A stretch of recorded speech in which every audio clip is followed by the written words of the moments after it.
ఈరోజు శీతాకాల సమావేశాలు రేపు 29 నుంచి ప్రారంభమవుతున్నట్టుగా నోటిఫికేషన్ రావడం.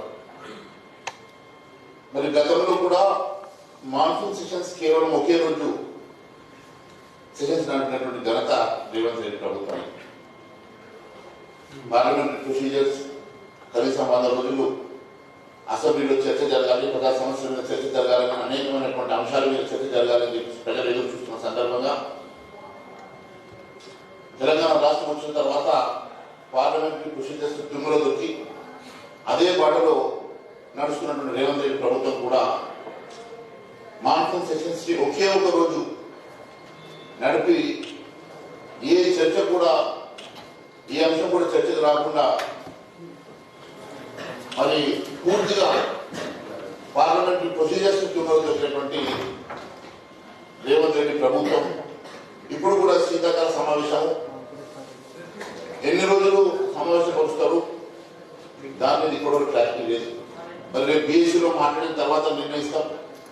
గతంలో కూడా బీఎస్సీలో భారతీయ జనతా పార్టీ తరఫున మేము కనీసం ఒక 20 రోజులు సమావేశపరచమని మేము మా డిమాండ్ వారి ముందు పెట్టినా కూడా ఒకే రోజు సమావేశాన్ని చేసి మాన్సూన్ సెషన్స్ పూర్తి చేసేప్పుడు మరి ఈరోజు 29 మొదలుపెట్టి మళ్ళీ 30, 31 ఫస్ట్ హాలిడేస్ అని చెప్పి మళ్ళీ ఒక 2-3 రోజులు కనీసం పెడతారా అనే అనుమానాలు మాకు వస్తూ ఉన్నాయి. మరి అనేకమైనటువంటి అంశాలు ఉన్నాయి. రైతు సమస్యలు ఉన్నాయి, రైతు కూలీ సమస్యలు ఉన్నాయి. ఈరోజు రైతులు అనేక మంది రైతులు ఆత్మహత్య చేసుకున్నటువంటి సందర్భం. మరి రైతులకు ఇస్తామన్నటువంటి రైతు పెట్టుబడి సాయం కింద ఇస్తామన్నటువంటి అంశం కూడా మరి 15,000 రూపాయలు ఇస్తామని 12,000 అది కూడా ఇప్పుడు వరకు ఒక సీజన్ కొట్టారు. ఇప్పుడు వరకు ఇంకో సీజన్ అప్పుడు డబ్బులు కూడా వారి అకౌంట్లో పడలేదు, రుణమాఫీ పూర్తిగా జరగలేదు. మరి అనేకమైనటువంటి మొన్నటి ఫ్లడ్స్ లో వచ్చినటువంటి పంట నష్టానికి పరిహారం ఇస్తామని చెప్పేసి కూడా పంట నష్టం పరిహారం ఇవ్వలేదు. 6 గ్యారంటీలకు చట్టబద్ధి ఇస్తామని చెప్పి చట్ట సభలో అసెంబ్లీ సాక్షిగా మాట్లాడిన రేవంత్ రెడ్డి గారు మరి ఇప్పటి వరకు చట్టబద్ధ విషయంలో ఇప్పటి వరకు కూడా అసెంబ్లీలో బిల్ పాస్ చేయలేదు. 420 హామీలు తుంగలు దొక్కారు. ఈ రకంగా ఎన్నో సమస్యలు ఉన్నాయి. ఇప్పుడు యువతకు ఉద్యోగాలు ఇవ్వాలి, మరి వారికి జాబ్ క్యాలెండర్ ఇస్తామని చెప్పి వారికి ప్రతి నెల 4,000 రూపాయల నిరుద్యోగ వృద్ధి ఇస్తామని చెప్పి వారికి ఇప్పటి వరకు కనీసము అంశం మీద చొరవ తీసుకున్నటువంటి ప్రభుత్వం నిరుద్యోగ సమస్య పరిష్కారం చేయలేదు. ఫీ రియంబర్స్మెంట్ కోసం విద్యార్థులు ఈరోజు పడిగప్పు కాస్తా ఉన్నారు. మహిళలకు ఇస్తామన్నటువంటి 2,500 ప్రతి నెల ఇస్తామన్నటువంటి అంశాన్ని కూడా పక్కతో పట్టించారు. మరి ప్రతి పెళ్ళైనటువంటి మహిళకు తులం బంగారం ఇస్తామని చెప్పి ఈ రకంగా అనేకమైనటువంటి హామీలను తుంగలు దొక్కి అనేకమైనటువంటి సమస్యలు కూడా ఈరోజు పరిష్కారం చేయకుండా అభివృద్ధిని గాలి వదిలేసి కేవలం కిల్టి పాలసీ లాంటి పాలసీలు ఇవ్వడం, అనేకమైన అవినీతి ఆరోపణలు, అనేకమైనటువంటి కుంభకోణాల్లో కూరుకుపోయినటువంటి ప్రభుత్వం ఈరోజు కనీసం ప్రజా సమస్యల మీద చర్చించేటువంటి దమ్ము లేనటువంటి ప్రభుత్వం. అసెంబ్లీలో ఎన్ని రోజులైనా నేను మాట్లాడతా, ఎవరు వచ్చినా నేను ఎదిరిస్తా, ఏమొచ్చినా సరే నేను అసెంబ్లీని పొందుపరుస్తా అని చెప్పి రేవంత్ రెడ్డి ప్రజాపాలన పంపింది కదా. మరి ఈరోజు రేవంత్ రెడ్డి ఎందుకోసం అని చెప్పి తప్పించుకు తిరుగుతూ ఉన్నాడో ఒకసారి మరి దీనికి సమాధానం చెప్పాల్సిందని కోరుతా ఉన్నాను. మిత్రులారా, ఈరోజు కిల్టి పాలసీ మీద మరి మీరు ఒకసారి చూసినట్లయితే నేను పవర్ పాయింట్ ప్రజెంటేషన్ ఒకటి చూపించాను. మరి దాని మీద చర్చకు అసెంబ్లీలో సిద్ధమని చెప్పిన రేవంత్ రెడ్డి ప్రభుత్వాన్ని అడుగుతా ఉన్నాను. సాగునీటి సమస్యలు, అనేకమైనటువంటి సాగునీటి సమస్యలు ఈరోజు మరి కేవలం 2 సంవత్సరాలు ప్రభుత్వం ఏర్పడిన 2 సంవత్సరాల తర్వాత ఈరోజు కృష్ణా బేసిన్ మీద మాట్లాడదామా, గోదావరి బేసిన్ మీద మాట్లాడదామని రేవంత్ రెడ్డి ప్రభుత్వాన్ని నేను సూటిగా అడుగుతా ఉన్నాను. అనేకమైనటువంటి మైనర్ ఇరిగేషన్ ఇష్యూస్ ఉన్నాయి. అనేకమైనటువంటి చెరువులు, కుంటలు ఈరోజు బ్రీచ్ అయినటువంటి మన ఫ్లడ్స్ కి బ్రీచ్ అయినటువంటి అంశాల్లో కూడా ఇప్పటి వరకు కనీసం వాటి రిపేర్స్ కూడా మోచుకున్నటువంటి పరిస్థితి మనం చూస్తూ ఉన్నాం. అనేకమైనటువంటి మరి ప్రాజెక్ట్స్ లో ఇప్పటి వరకు కూడా తేలిన వరకు కూడా వాటిని డిస్ట్రిబ్యూటివ్ సిస్టమ్ డెవలప్ చేయనటువంటి ప్రభుత్వం మరి పూర్తిగా సాగునీటిని నిర్వీర్యం చేస్తున్నటువంటి ప్రభుత్వం ఈరోజు మరి అనేకమైన అంశాల మీద మాట్లాడదని చెప్తా ఉంది కదా. మరి దమ్ము ధైర్యం ఉంటే అన్నిటి మీద కూడా చర్చకు సిద్ధమని చెప్పి అడుగుతా ఉన్నాం. అంతేకాదు ఇప్పుడు మహిళలకు ఇచ్చిన హామీల అంశం కానీ, విద్యారంగ సమస్యల మీద కానీ, పంచాయతీరాజ్ సమస్యల మీద కానీ మరి ఏ రోజైనా సరే మరి పరిష్కారం చేయడానికి కానీ, దాని మీద చర్చ చేయడానికి కానీ రాష్ట్ర ప్రభుత్వం సిద్ధంగా ఉన్నదని మేము అడుగుతా ఉన్నాం. ఎస్సీ ఎస్టీలకు ఇచ్చిన హామీలు సైతం, బీసీలకు ఇచ్చినటువంటి డిక్లరేషన్ సైతం ఇప్పటి వరకు నోచుకున్నటువంటి పరిస్థితి ఈ రాష్ట్రంలో దాపురించిందంటే ఇది రేవంత్ రెడ్డి సర్కార్ నిర్వాహకానికి తెలియజేస్తా ఉన్నాం. మరి ఎస్సీ ఎస్టీలకు బీసీలకు ఇచ్చినటువంటి అనేకమైన హామీలను తొందరలో తొక్కడమే కాకుండా దాని గురించి చర్చించేటువంటి దమ్ము జరిగినటువంటి ప్రభుత్వం ఈ రోజు కనీసం అసెంబ్లీ సమావేశాన్ని నెల రోజులు పెట్టి ఈ సమస్యల మీద చర్చించే దమ్ము జరిగి రాష్ట్ర ప్రభుత్వం ఉన్నదా అని మేము ప్రశ్నిస్తా ఉన్నాం.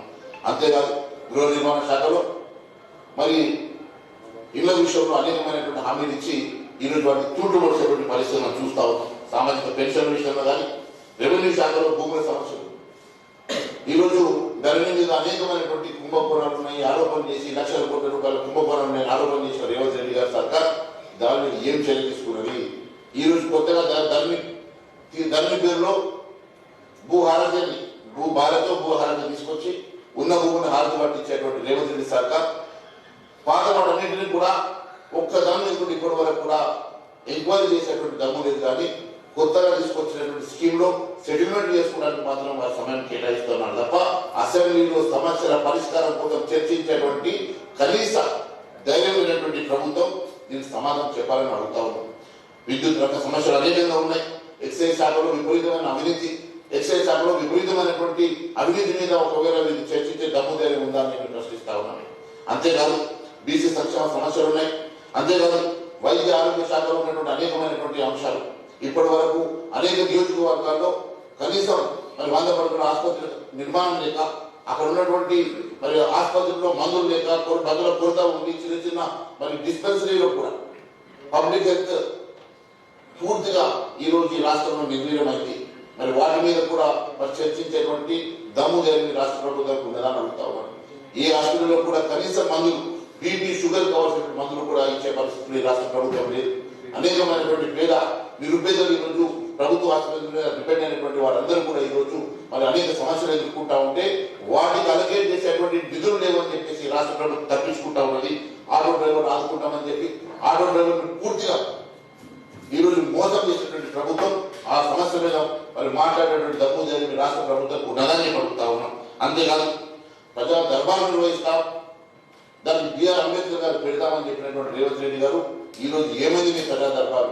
ఎన్ని రోజుల నుంచి ప్రజా దర్బారు అంటున్నారు? ఎన్ని మరి అప్లికేషన్స్ వచ్చినాయి? ఎన్ని అప్లికేషన్ సమస్యలు పరిష్కారం చేశారో మరి దీని మీద వైట్ పేపర్ రిలీజ్ చేయడానికి సిద్ధంగా ఉన్నారని అడుగుతా ఉన్నాను. ఆర్థిక రంగం పూర్తిగా నిర్వీర్యమై అస్తవ్యస్తమై అప్పులు పెరిగి ఈ రాష్ట్ర ప్రభుత్వం పూర్తిగా దివాలా తీసుకుంటే కనీసం దాని మీద నిమగ్నమైనటువంటి ఒక నిర్దేశం కానీ ఇప్పటి వరకు ప్రణాళిక కానీ రాష్ట్ర ప్రభుత్వం ఉన్నదా? మరి ఏం చేయదలుచుకున్నారు? ఈ రాష్ట్ర ప్రభుత్వం ఆర్థిక పరిస్థితిని ఎట్లా మెరుగుపరుస్తారో దానికోసం ఒక ప్రణాళిక మీ దగ్గర ఉన్నదా అని చెప్పి నేను అడుగుతా ఉన్నాను. మరి పూర్తిగా ఈరోజు ఆర్థిక పరిస్థితి గాలి తప్పి ఈరోజు మరి రాష్ట్ర ప్రభుత్వ పరిస్థితి రోజు రోజుకు దిగజారిపోతా ఉంటే మరి ఈ రోజు మీరు ఒంటెతో పోగొట్టు పోయేసి ఎక్కడో ఎవరెవరో తీసుకొచ్చేసి ఫుట్బాల్ ఆడిపిస్తా అని చెప్పి 100 కోట్ల రూపాయలు ప్రజాధనాన్ని దుర్వినియోగం చేస్తున్నారు రేవంత్ రెడ్డి. ఎందుకోసం అని చెప్పి హెచ్చరిపోతా ఉన్నారు, ఎందుకోసం ప్రజాధనాన్ని దుర్వినియోగం చేస్తా ఉన్నారో దీనికి సమాధానం చెప్పాలని చెప్పి కోరుతా ఉన్నాం. ఈరోజు రాజధాని హైదరాబాద్ ఆగమాగం అయిపోతా ఉంది. ఉన్న సిటీని బాగు చేసుకునే పరిస్థితి ఏదో ఫ్యూచర్ సిటీ అంట. ఈ ఫ్యూచర్ సిటీ నీ రియల్ ఎస్టేట్ సిటీ కింద మార్చే ప్రయత్నం చేస్తున్నాం. ఉన్న సిటీని బాగు చేయడం సాధకాదు, ఉన్న సిటీని కనీసం కొంతవరకు మెరుగుపరచుకోవడం సాధకాదు, ఉన్న సిటీని మెయింటైన్ చేయడం సాధకాదు. కానీ ఫ్యూచర్ సిటీ అంటే ఏం సిటీ అర్థమైతలేదు. దాని మీద చర్చించే దమ్ము ధైర్యం నీకున్నదా రేవంత్ రెడ్డి? మరి సమాధానం చెప్పాలని చెప్పి నేను అడుగుతా ఉన్నాను. మరి శాంతి భద్రతల అంశంలో కూడా పూర్తిగా ఈరోజు శాంతి భద్రతలు మరి గాలి వదిలేసి హోమ్ మినిస్టర్ మీ దగ్గర పెట్టుకుంటాం, చదువు మీ దగ్గర పెట్టుకుంటాం, ఎడ్యుకేషన్ డిపార్ట్మెంట్ మీ దగ్గర పెట్టుకుని ఈరోజు ఎవరికి కూడా కనీసం ఈరోజు అప్రూవ్ చేయటువంటి పరిస్థితి లేక అన్ని డిపార్ట్మెంట్స్ ఈరోజు అన్ని శాఖలు ఇబ్బంది పడతా ఉంటే మరి కనీసం నువ్వు ఎక్స్పాన్షన్ చేసేటువంటి మరి దమ్ము ధైర్యం లేని నువ్వు మరి దేని మీద చర్చకు నువ్వు సిద్ధమో మరి తెలియజేయాలని అడుగుతా ఉన్నావు. దేవాలయ శాఖ మీద జరుగుతున్నటువంటి దేవాలయాల మీద జరుగుతున్న దాడుల మీద మరి ఏమైనా మీరు చర్చకు సిద్ధమని అడుగుతా ఉన్నాను. అదే కాదు ఆర్టీసీని ప్రభుత్వం విలీనం చేస్తామని చెప్పేసి ఎదురు వెనుకడుగు వేస్తా ఉన్నారు. దీనికోసం తాత్పర్యం చేస్తా ఉన్నారు. మరి ఆర్టీసీని ఏ రకంగా ఆదుకుంటారో కూడా సమాధానం చెప్పాలని చెప్పి మేము అడుగుతా ఉన్నాం. ఈ పాలసీకి విరుద్ధంగా ఫార్మాసిటీని మీరు నిర్మాణం చేసి నిర్మాణంలో ఉన్నట్టు ఫార్మాసిటీ ఒకసారి కోర్టు అని చెప్తారు, అక్కడ ఫార్మాసిటీ నిర్మాణం ఉందని చెప్తారు. కోర్టుకి అబద్ధం చెప్పి ఆ భూములన్నీ కూడా ఈరోజు ఫ్యూచర్ సిటీ కింద మార్చుకొని రియల్ ఎస్టేట్ దందా కింద మార్చుకుంటున్నారు రేవంత్ రెడ్డి గారు. ఫార్మాసిటీ మీద మీరు మరి ఈ అసెంబ్లీలో చర్చించే దమ్ము జరిగి మీకు ఉన్నదా మరి ఒకసారి సమాధానం చెప్పాలని చెప్పి కోరుతా ఉన్నాం. చేనేత రంగ సమస్యలు పూర్తిగా గాలి వదిలేసి చేనేత మరి కార్మికుల్ని చేనేత రంగాలని పూర్తిగా మీరు విస్మరిస్తా ఉన్నమాట వాస్తవం కదా, దాని మీద మీరు చర్చ చేద్దామని అడుగుతా ఉన్నాను. మరి ప్రభుత్వ ఉద్యోగుల సమస్యలు ఉన్నాయి. మరి ఈరోజు పెన్షనర్లకు కూడా మరి పెన్షన్స్ ఇవ్వాలి పరిస్థితిలో మీరు ఉన్నారు. వెంటనే రిటైర్ అయిన 48 గంటల్లోనూ కనీసం వారం రోజుల్లోనూ వారికి మీరు రిలీజ్ చేయాల్సినటువంటి పేమెంట్స్ ని సంవత్సరాలు రిలీజ్ చేయకుంటే చాలా మంది మరి బాధతోటి హార్ట్ స్ట్రోక్ వచ్చేసి చనిపోయేటువంటి పరిస్థితి. చివరకు రిటైర్ అయినటువంటి ఎంప్లాయీస్ కూడా వదలైనటువంటి దుస్థితి పరిస్థితి రాష్ట్ర ప్రభుత్వం ఉందంటే ఇంతకన్నా ఘోరం ఇంకొకటి లేదని చెప్పి నేను తెలియజేస్తా ఉన్నాను. అది బీఆర్ఎస్ ప్రభుత్వంలో జరిగినటువంటి అనేకమైనటువంటి అక్రమాలు అంశాల మీద సమగ్రమైన చర్య తీసుకుంటా వాళ్ళందరినీ కూడా జైలు కటకటాలు పెడతారని చెప్పేసి ప్రగర్భాలు పడుతున్నారు రేవంత్ రెడ్డి. ఇప్పటి వరకు ఎంతమంది మీరు ఎన్ని ఇన్వెస్టిగేషన్ చేయించినావు, ఎన్ని కేసులు బుక్ చేసినావు, ఎంతమంది అరెస్ట్ చేసినావు, అదే అధికారులు నీ ఆఫీస్ లో మరి నీ కింద పనిచేస్తా ఉన్నటువంటి అనేక మంది ఆఫీసర్లను ఈరోజు మరి అదే బ్లాక్ మెయిల్ చేసేసుకొని నువ్వు పనులు చేయించుకుంటున్నావు తప్ప నిజంగా మరి గతంలో జరిగినటువంటి అక్రమాల మీద ఏం చర్యలు తీసుకుంటున్నారో ఏం చర్యలు తీసుకున్నారో దాని మీద కూడా చర్చకు సిద్ధమా అని చెప్పేసి రేవంత్ రెడ్డి గారిని అడుగుతా ఉన్నాం. మున్సిపాలిటీ సమస్యలు, మంత్రుల మీద అవినీతి ఆరోపణలు, అనేకమైనటువంటి అంశాలు ఈరోజు గాలి వదిలేసి 1-2 రోజులు అసెంబ్లీని నిర్వర్తించి అసెంబ్లీ మరి మామానిపించేసి ఈరోజు నువ్వు మరి కాలం అంతా కూడా ఏ రకంగా సంపాదన చేసుకోవాలా, ఏ రకంగా అక్రమాలు చేసుకోవాలా, ఏ రకంగా అభివృద్ధి చేసుకోవాలని ఆలోచన తప్ప ఈ రాష్ట్ర ప్రభుత్వానికి ప్రజా సమస్యల పరిష్కారం పట్ల ఏమైనా చిత్తశుద్ధి ఉన్నదా అని భారతీయ జనతా పార్టీ ప్రశ్నిస్తున్నది తెలియజేసుకుంటూ ఈ అవకాశం ఇచ్చిన మీ అందరికీ పేరు పెడతాను. అదే మాదిరిగా మిత్రులు గుర్తు చేస్తా ఉన్నారు కోఆపరేటివ్ సొసైటీస్ అంశం లోపల